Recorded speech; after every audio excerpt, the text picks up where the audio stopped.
Esther, chapitre 3.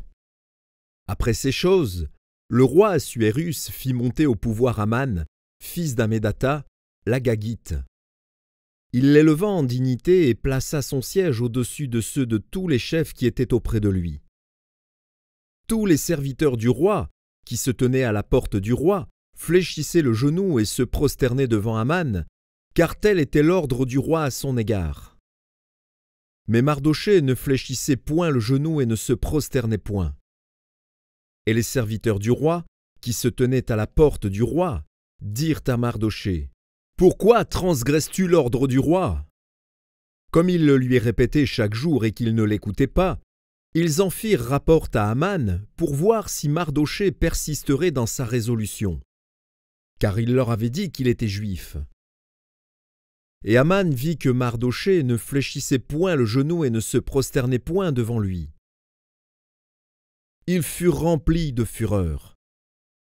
Mais il dédaigna de porter la main sur Mardochée seul, car on lui avait dit de quel peuple était Mardochée, et il voulut détruire le peuple de Mardochée, tous les Juifs qui se trouvaient dans le royaume d'Assuérus. Au premier mois, qui est le mois de Nissan, la 12e année du roi Assuérus, on jeta le pur, c'est-à-dire le sort, devant Aman, pour chaque jour et pour chaque mois, jusqu'au 12e mois, qui est le mois d'Adar. Alors Aman dit au roi Assuérus: « Il y a dans toutes les provinces de ton royaume un peuple dispersé et à part parmi les peuples, ayant des lois différentes de celles de tous les peuples et n'observant point les lois du roi. Il n'est pas dans l'intérêt du roi de le laisser en repos. Si le roi le trouve bon, qu'on écrive l'ordre de les faire périr, et je pèserai 10 000 talents d'argent entre les mains des fonctionnaires pour qu'on les porte dans le trésor du roi. » Le roi ôta son anneau de la main et le remit à Aman, fils d'Hammédatha, l'Agagite, ennemi des Juifs.